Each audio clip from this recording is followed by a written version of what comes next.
আসসালামু আলাইকুম ওয়া রাহমাতুল্লাহ। প্রিয় প্রশিক্ষণার্থীবৃন্দ এবং শিক্ষার্থী বন্ধুরা, আমি আজকে খুব গুরুত্বপূর্ণ একটা বিষয় নিয়ে আলোচনা করব। সে বিষয়টা হচ্ছে, আমরা জানি যে বাংলা ভাষা শিক্ষা করার বিষয়বস্তু চারটি। এক নম্বর কি? বাংলা 50টি বর্ণ, 10টি স্বরচিহ্ন, 7টি ফলা, যুক্ত অক্ষরগুলি। এই চারটা বিষয়বস্তুর মধ্যে থেকে আমি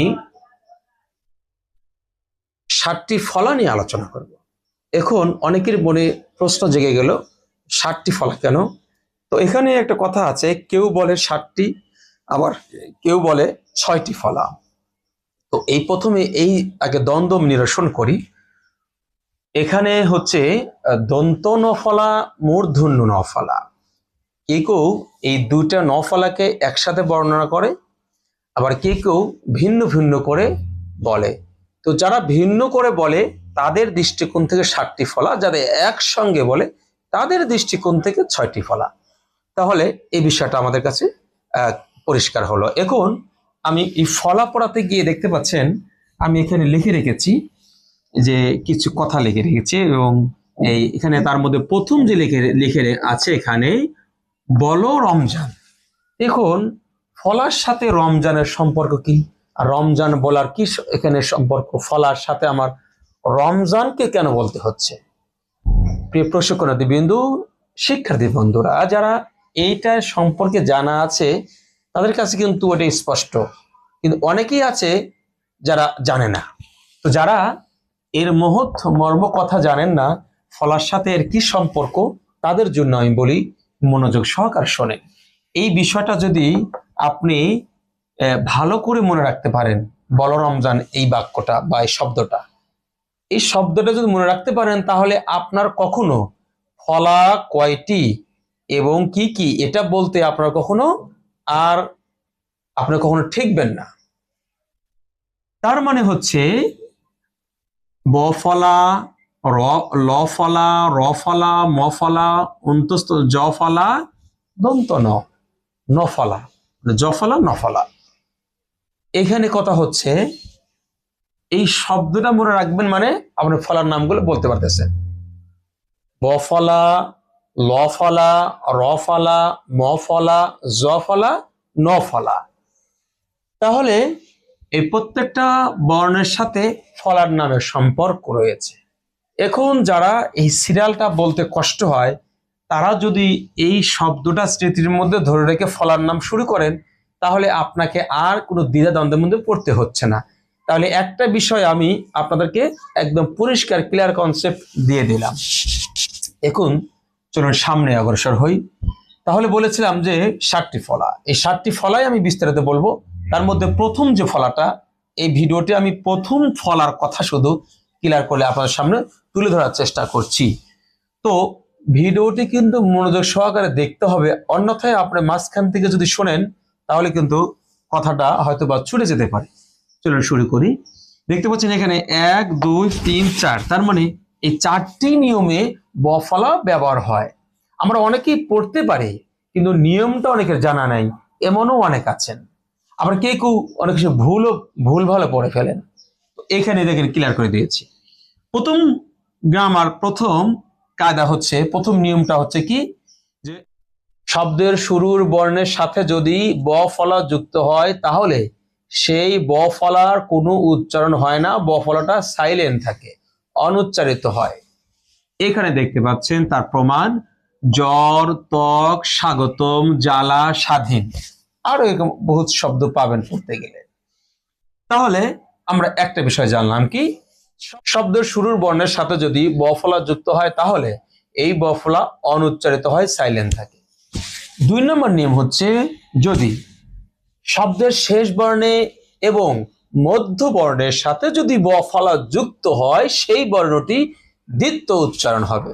অর্থাৎ ব ফলা যুক্ত বর্ণটি 2 বার উচ্চারণ করতে হবে।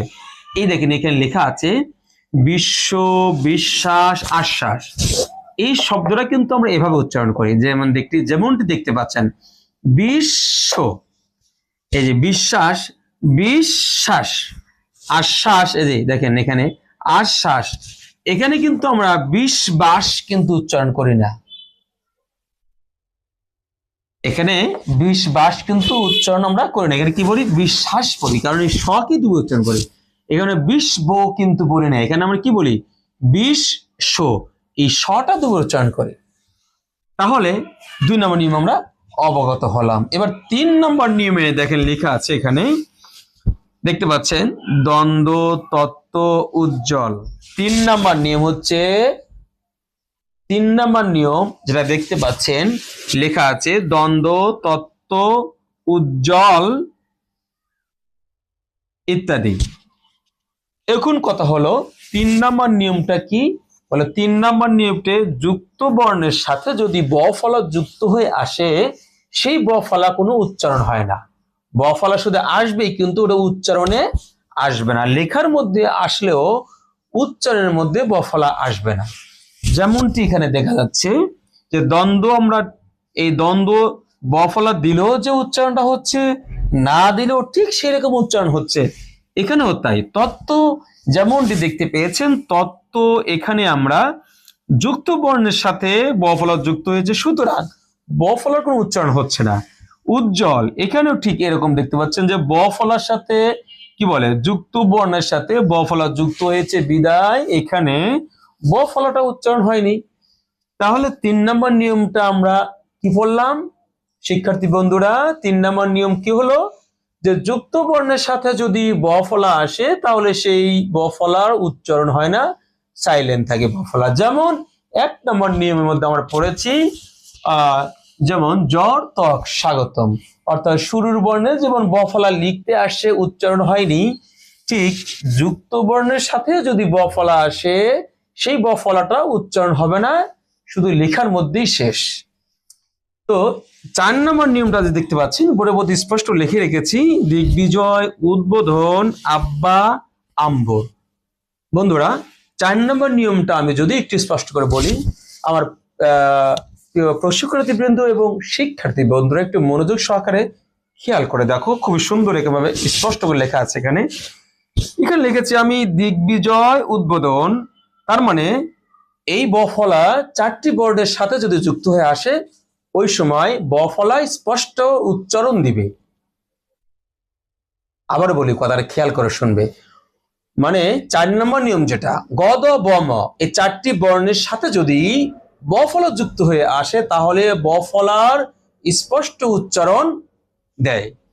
এখানে যেমন দেখতে পাচ্ছেন দিগ্বিজয়, দিগ্বিজয়, তার মানে বড় উচ্চারণটা স্পষ্ট এখানে হলো, চতুর্দিকে জয়। এরপরে উদ্বোধন, এই উদ্বোধন খুবই মানে একটা কি বলে একটা প্রসিদ্ধ শব্দ, যেটা সবাই এই শব্দের সঙ্গে পরিচিত। এখানে কিন্তু আমরা পড়ি উদ্বোধন, তার মানে বড় উচ্চারণটা স্পষ্ট করে করে থাকি। বন্ধুরা দেখো, আমার শিক্ষার্থী বন্ধুরা এবং সম্মানিত প্রশিক্ষণার্থী বৃন্দ যারা আছেন, তারা বিষয়টা খেয়াল করে দেখবেন। এখানে দেখেন লিখেছি আমরা ব ফলা যুক্ত হয়েছে, এখানে কি বলি আমরা আব্বা, আব্বা বলি, আব্বা, জুব্বা, তুব্বা, 90, আরো যে শব্দগুলো রয়েছে, এই জাতীয় সকল শব্দের মধ্যে এভাবেই এই ব ফলার উচ্চারণটা স্পষ্ট করে থাকি। এই ঠিক এভাবে দেখেন, এই যে ম বর্ণটির সাথে ব ফলা যুক্ত হয়েছে, এখানেও ঠিক এরকমই হচ্ছে। কি হচ্ছে এখানে আম্বর, আমবর। এই যে আম্বর খান নাকি একটা জায়গা আছে, সিলেটের বন্ধু যারা আছেন তারা জানেন যে আম্বর খান নাকি একটা জায়গা ছিল, সিলেটের মানুষ যারা আছেন তারা বিষয়টা বুঝতে পারছেন। তো যা হোক, এই যে আম্বর, এখানে কিন্তু মর সঙ্গে ব ফলা আসার কারণে এই ব ফলার স্পষ্ট উচ্চারণ হয়েছে এখানে। তো বন্ধুরা, এতক্ষণ আমি আপনাদের সাথে এই ফলা নিয়ে খুব গুরুত্বপূর্ণ একদম পরিপূর্ণ বিস্তারিত আলোচনা করলাম ব ফলা নিয়ে। ঠিক এভাবে প্রতিটা ফলা নিয়ে আলোচনা করব ধারাবাহিক ক্রম অনুসারে। আপনারা যদি আমার এই ভিডিওটি দেখেন, আশা করি কখনো কোনো সময় আপনাকে ফলা নিয়ে দ্বিধা দ্বন্দ্ব মধ্যে সময় কাটাতে হবে না, স্পষ্ট আপনার কাছে আয়নার মতো পরিষ্কার হয়ে যাবে।